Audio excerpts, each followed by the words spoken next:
Dans cette vidéo, on va parler des dangers cachés de l'analyse technique en crypto. Dans le monde de la crypto, le trading attire de plus en plus de personnes et les marchés crypto, tu le sais, si tu investis depuis un certain temps dans le domaine, sont connus pour leur volatilité, pour leur imprévisibilité, surtout en phase de bear market ou de bull run. Et pour tenter en fait d'anticiper les variations au niveau des prix, il y a pas mal de personnes qui se tournent vers ce qu'on appelle l'analyse technique. Et c'est une méthode qui est populaire et qui est héritée des marchés traditionnels.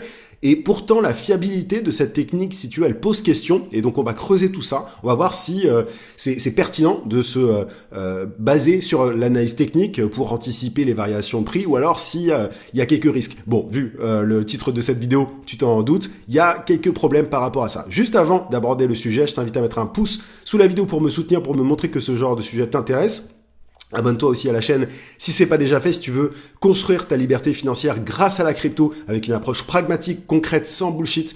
C'est vraiment la chaîne qui va le plus t'aider, donc abonne-toi si c'est pas déjà fait. Et tu peux aller explorer aussi les liens en description pour, voilà, si tu veux aller plus loin une fois que tu auras regardé cette vidéo, j'ai quelques liens qui devraient t'intéresser. Et dernière chose, je ne suis pas conseiller en investissement, cette vidéo est faite à des fins pédagogiques, éducatives si tu veux. Fais tes propres recherches, forme-toi avant d'investir si tu veux investir. Tout investissement, notamment en crypto, comporte des risques. Tu peux perdre tout ton capital si tu fais n'importe quoi. Donc, prends tes décisions simplement, sois responsable par rapport à tout ça. C'est ultra important. Ceci étant dit, alors, c'est quoi déjà l'analyse technique? Parce que c'est bien beau de parler d'analyse technique, mais tout le monde n'est pas forcément à l'aise avec ça. C'est simplement l'analyse des performances passées, des prix et volumes d'une crypto-monnaie pour anticiper les mouvements futurs. En gros, on se base sur sur les mouvements passés des cryptos pour essayer de prédire l'avenir d'une certaine manière. Et on utilise pour ça des graphiques, des indicateurs, des modèles statistiques pour repérer des tendances, pour repérer aussi des niveaux de support, des résistances et voilà certains signaux d'achat et de vente. Donc en gros, vraiment, on se base sur de la data, sur des chiffres pour essayer d'anticiper l'avenir.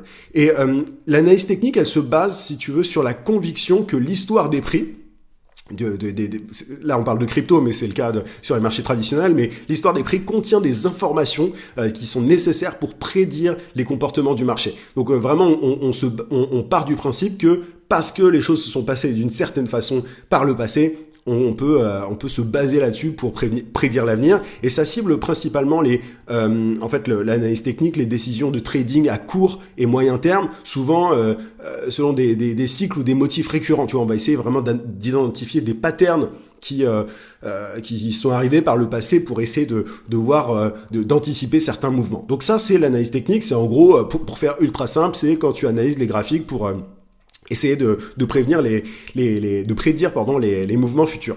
Il y a plusieurs critiques de l'analyse technique qu'on peut faire. Déjà, le passé ne permet pas forcément de prédire l'avenir. C'est déjà la première limitation, si tu veux, de l'analyse technique. En fait, l'analyse technique, elle se base sur les données historiques. Mais le problème, c'est que dans un marché crypto qui est influencé par les news, tu vois, les nouvelles, l'actualité, les régulations et l'innovation, les schémas passés ne se reproduisent pas forcément. Au moment où je fais cette vidéo, par exemple, on est en train de se poser des questions. Ah mince, est-ce que il va y avoir les mêmes cycles que par le passé, ou est-ce qu'on rentre dans une nouvelle phase? Enfin, il faut vraiment comprendre que, surtout en crypto où les choses sont assez incertaines, on peut pas forcément se baser sur le passé. Il y a des choses qui sont récurrentes jusqu'à un certain moment, mais qui peuvent complètement arrêter d'être récurrentes, si tu veux. Donc, faut faire déjà très attention à ça. C'est un postulat qui a fait qui est vrai dans d'autres domaines, etc. Mais ça veut pas dire que ça sera toujours vrai. Donc, il faut faire très attention à ce point-là. L'autre truc, c'est que l'extrême volatilité en crypto fausse les indicateurs, en fait. Sur le marché crypto, les mouvements de prix sont bien plus violents, si tu veux, et imprévisibles que sur le marché traditionnel. Ce qui rend du coup les indicateurs techniques souvent peu fiables ou sujets en tout cas à de nombreux faux signaux. On compte même pas le nombre de personnes qui disent « Alors là, j'anticipe tel mouvement, il va se passer ça », et en fait la personne se plante. C'est extrêmement courant si tu regardes plein de vidéos sur la crypto ou des personnes sur X qui vont essayer d'anticiper les mouvements. Si tu reviens en fait sur les prédictions qui ont été faites, il y a plein de gens qui se plantent, mais parce que la crypto c'est extrêmement volatile et il y a des indicateurs du coup qui tiennent pas la route de manière générale. Il y a aussi un risque de signaux contradictoires. C'est-à-dire qu'il est fréquent que les indicateurs comme le RSI ou les moyennes mobiles se contredisent en crypto, et ça pousse certains à vendre et d'autres à acheter au même moment, tu vois, basé sur les mêmes signaux, et surtout dans les périodes de volatilité. Donc en fait, au final, tu as l'impression que c'est pas un jeu de hasard, mais il y a des personnes qui, on va y revenir par la suite aussi, mais il y a des signaux qui vont être interprétés de telle ou telle manière par des personnes différentes. Donc c'est encore un point contre l'analyse technique en crypto. Il y a un truc aussi qui est ultra important et dont on parle pas forcément assez, je trouve, en crypto, c'est la manipulation par les whales, par les baleines, par ceux qui ont plein de crypto. Les gros acteurs, en fait, et les institutions peuvent tout à fait manipuler le marché, ça arrive très très souvent, ils font du pump and dump par exemple, et ça fausse du coup les signaux techniques pour les petits investisseurs. C'est-à-dire que, tu vois, tu as des whales qui ont énormément de capital, qui ont beaucoup de crypto, qui, évidemment, elles regardent aussi les indicateurs, etc. Elles vont anticiper dans certains cas ce que les gens vont penser, et ils vont jouer avec ça, ils vont essayer de tirer profit de ces indicateurs, parce que un simple gros mouvement de capital en crypto peut provoquer une panique sur le marché, peut provoquer, tu vois, énormément de choses différentes. Donc rien que ça, le fait qu'il y ait de la manipulation sur le marché à cause des whales, bah ça rend ces analyses techniques extrêmement tu vois, pas super solide d'un point de vue. C'est pas ultra pertinent du coup de se baser là-dessus, parce que ça peut être complètement contredit par des mouvements de whales. Donc ça, tu vois, encore un problème en analyse, par rapport à l'analyse technique en crypto. Il y a des signaux techniques qui ignorent aussi l'actualité, c'est-à-dire qu'un événement comme une régulation surprise qui a été faite par une institution, un partenariat majeur qu'on n'avait pas anticipé, ou un hack peut rendre totalement obsolète le meilleur des signaux sur un graphique. Tu vois, parfois tu as des trucs qui sont super propres sur le graphique, ça semble bien se dessiner, et en fait, boum, tu as un événement surprise, un partenariat, un hack, et tu as du coup tout qui est invalidé. Donc encore une fois, tu peux pas te baser sur l'analyse technique dans ce genre de cas.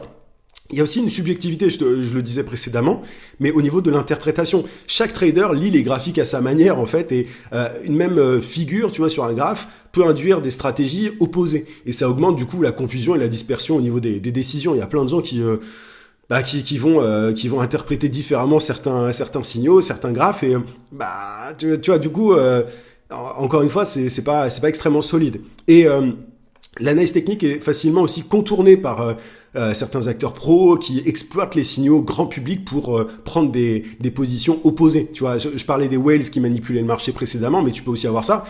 Tu vois, par exemple, tu peux avoir des particuliers qui vont vendre sur un signal baissier, et alors que des institutions derrière vont accumuler discrètement de la crypto. Donc tout ça fait que derrière c'est pas extrêmement pertinent de se baser uniquement sur l'analyse technique en crypto. C'est vraiment pas le truc le plus intelligent. Il y a plein de personnes sur les réseaux qui ont l'air extrêmement intelligentes, tu sais, dans le domaine de la crypto, qui te disent moi je prédis telle crypto, le Bitcoin va être à 200 000, l'Ethereum va arriver à tel prix, et en fait ils sont tellement sûrs d'eux, tu peux les voir sur Twitter, sur YouTube, etc., que tu dis, mais ils maîtrisent bien leur truc, en fait, ils sont quand même bien solides. Et parfois, évidemment, ils ont des compétences très solides d'un point de vue analyse technique, mais pour toutes les raisons que je viens de te citer, en fait, ils peuvent complètement se planter. Et ça arrive extrêmement souvent, des personnes qui se plantent, et évidemment, ils vont pas revenir sur leurs mauvaises prédictions. Tu vois, souvent, ils vont essayer de mettre ça sous le tapis pour que les gens oublient un petit peu la prédiction en question, et ils vont essayer d'avoir raison la prochaine fois. Et bref, c'est un peu du hasard. Au final, ce qui est presque vu comme quelque chose de scientifique et tout, c'est l'analyse technique, c'est pas si solide que ça, parce que encore une fois, le passé ne permet pas de prédire le futur. Il y a cette volatilité en crypto, cette imprévisibilité, le fait qu'il y ait des manipulations de marché, etc., qui font que voilà, c'est pas une science exacte, en fait, l'analyse technique. Alors, quelle solution, tu vas me dire, qu'est-ce qu'on fait dans ce cas-là? Alors, déjà, la première chose, c'est de ne pas voir l'analyse technique comme une science parfaite, comme quelque chose qu'il faut absolument suivre à la lettre, et il faut voir l'analyse technique uniquement comme un bonus, en plus de l'analyse fondamentale. L'analyse fondamentale, c'est le fait d'examiner, tu vois, les facteurs économiques, technologiques, stratégiques. C'est vraiment une analyse macro. Et tu t'aides de l'analyse technique comme un bonus, tu vois, comme pour essayer d'identifier dans quelle direction ça peut aller, mais il faut pas uniquement se baser sur l'analyse technique, bien au contraire, il faut s'informer aussi au niveau de l'actualité, regarder les news, etc. Et ne surtout pas croire les prédictions. Ça n'a absolument aucun intérêt de croire les prédictions. Et surtout, il y a un point important, et c'est pour ça que moi je ne suis pas un trader, un day trader. Tu vois, l'idée c'est de voir sur le long terme. La clé, c'est pour ne pas avoir de problème par rapport à l'analyse technique et tout, et ne pas subir de pertes, c'est d'investir dans des projets solides et voir long terme. Des projets dans lesquels tu es prêt, enfin, investir dans des cryptos que tu es prêt à garder longtemps. Tu vois, il s'agit pas de faire du trading risqué basé sur des micro-signaux parce que si ça se casse la gueule derrière, tu perds de l'argent. Non, il faut essayer de voir le long terme. Moi, j'ai une approche qui est très long-termiste en crypto. Ça m'empêche pas de générer des revenus à court terme grâce à tout un tas de stratégies en DeFi, en finance décentralisée, mais je ne suis pas un trader court-termiste, day trader, etc. pour ces différentes raisons, pour les raisons que je viens de citer, parce que l'analyse technique, c'est complètement foireux aujourd'hui en crypto. Donc voilà, j'espère que cette vidéo t'a permis d'y voir un petit peu plus clair par rapport à ça. Mets un pouce si c'est le cas, abonne-toi à la chaîne si tu veux d'autres contenus sur le sujet sans bullshit, tu vois, sur la crypto pour construire ta liberté financière. Je te rappelle que tu as des liens en description pour aller encore plus loin par rapport à ce sujet et je te dis à très vite dans une prochaine vidéo.